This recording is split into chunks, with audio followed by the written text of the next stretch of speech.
आपण पाहताय द्रमुक आणि टीव्हीके मध्ये काटेकी टक्कर। पश्चिम बंगालमध्ये भाजप आणि तृणमूलमध्ये काटेकी टक्कर। इकडे आसाममध्ये भाजप सध्या आघाडीवर आहे। तामिळनाडूमध्ये द्रमुक आणि टीव्हीके यांच्यामध्ये चुरस पाहायला मिळत आहे।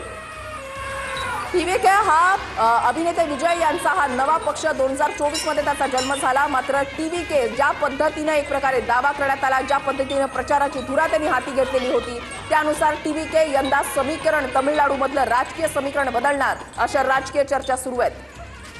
तर तामिळनाडूमध्ये आपण या ठिकाणी पाहत आहोत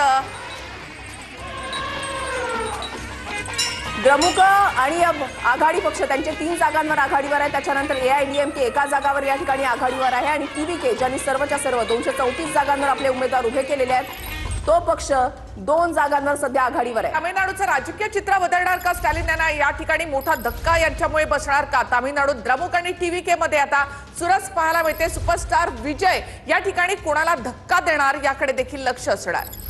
टीव्हीके या ठिकाणी काही चमत्कार करू शकणार आहे का? काही राजकीय समीकरण बदलू शकणार आहे का? याकडे सगळ्यांचं लक्ष लागलेलं आहे, कारण की एआयडीएमके आणि डीएमके यांच्यामध्येच आतापर्यंत सत्तांतर होत राहिलेलं आहे। मात्र तामिळनाडूचं राजकीय चित्र बदलणार का? तामिळनाडूमध्ये डीएमके 3 आणि टीव्हीके 2 जागांवर आघाडीवर आहे।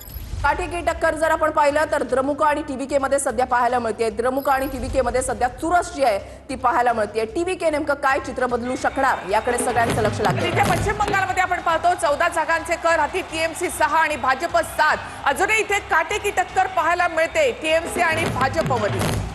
नक्कीच पश्चिम बंगालच्या निवडणुकीकडे सगळ्यांचं लक्ष लागलेलं आहे। कल जे ते हळूहळू हाती येऊ लागलेले आहेत।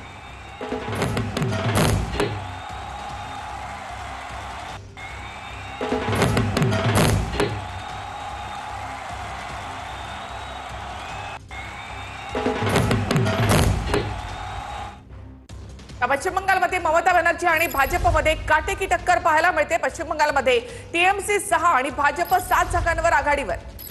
तृणमूल आणि भाजपमध्ये काटेकी टक्कर। या ठिकाणी नेमकं काय होणार? भाजप चित्र पालटू शकणार आहे का? याकडे सगळ्यांचं लक्ष लागलेलं आहे। भाजप यंदा स्वबळावर या ठिकाणी निवडणुकीला सामोरी जाते आहे। तृणमूल जर आपण पाहिलं तर 6 जागांवर आघाडीवर, तर भाजप 7 जागांवर आघाडीवर। पश्चिम बंगालमधले हे कल तर संपूर्ण स्क्रीनवर तुम्हाला या ठिकाणी 5ही राज्यांचा कल आपल्या समोर येणार आहे। भवानीपूरमधून ममता बॅनर्जी आघाडीवर।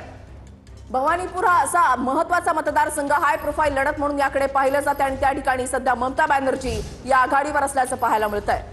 तर भवानीपूरमधून ममता बॅनर्जी आघाडीवर, तर भाजपचे सुवेंदू अधिकारी इथे पिछाडीवर आहेत। नंदीग्राममधून सुवेंदू अधिकारी यांनी आघाडी आपली ठेवलेली आहे। सुवेंदू अधिकारी नंदीग्राममधून 2016 पासून विजयी होत आहेत आणि तिसऱ्यांदा ते जिंकणार का याकडे सगळ्यांचं लक्ष लागलेलं आहे। हाय प्रोफाईल लढती म्हणून नंदीग्राम आणि भवानीपूर या मतदारसंघांकडे पाहिलं जात आहे। पश्चिम बंगालमध्ये